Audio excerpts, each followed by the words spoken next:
pay attention. I am only going to explain this once. Most people become fascinated by the conclusion. The conclusion is irrelevant. The mechanism is everything. You call it intuition. You call it discernment. You call it prophecy. Interesting. I call it procedure. Observe.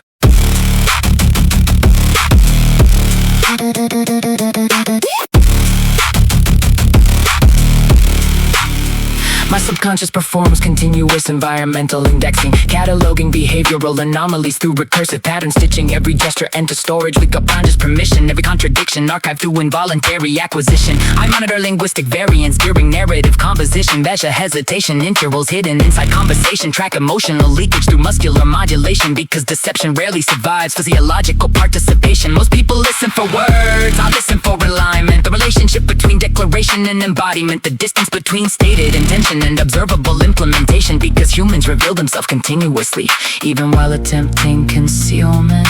Especially while attempting concealment. And no, this is not magic.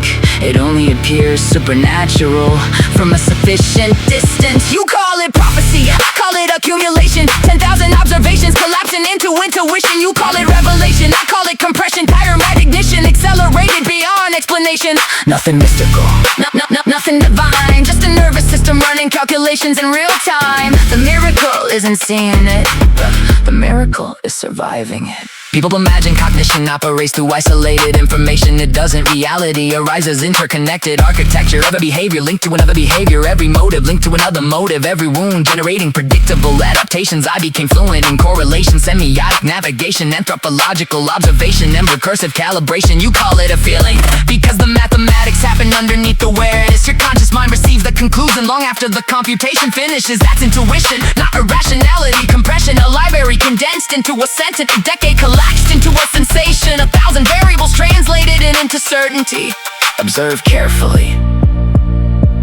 This is where mythology enters. Not because mythology is false, because symbolism is efficient.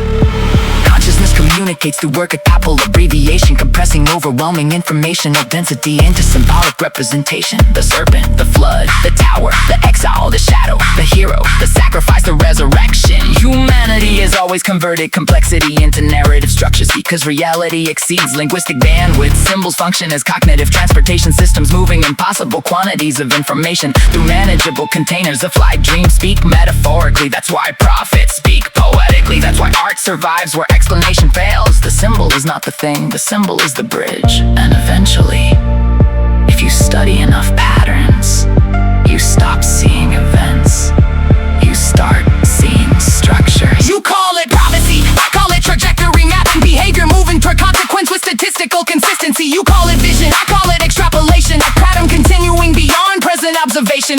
Nothing mystical, nothing divine, just probability stretched across time, until inevitability becomes visible.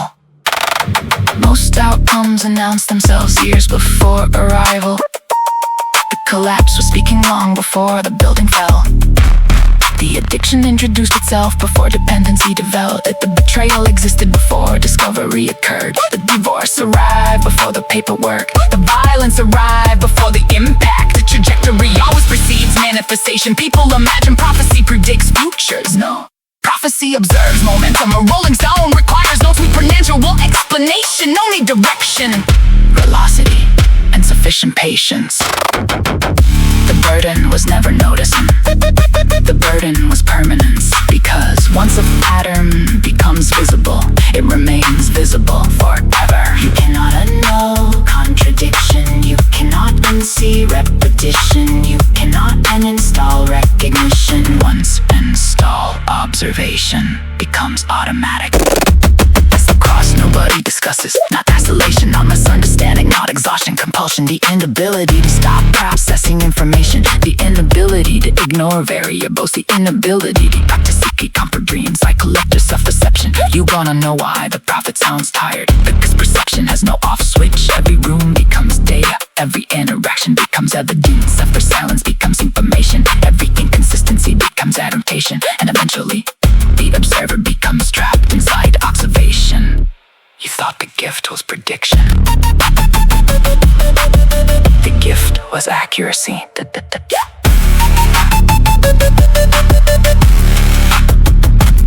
The no. You call it prophecy, I call it accumulated memory. Generations of pattern recognition stored inside humanity. You call it revelation, I call it retrieval. Ancient observations resurfacing through modern vocabulary. You call it foresight, I call it continuity. History introducing itself again for different identities. Nothing mystical, nothing supernatural. This consciousness studying itself through recursive observation, trying desperately to remember what it already learned. So when you ask me how I know things, I don't. I recognize things, there is a difference. Prediction implies creation, recognition implies memory. I am not manufacturing futures, I've been meant and defined trajectories. Not a prophet because I see tomorrow, the prophet because I refuse to forget yesterday.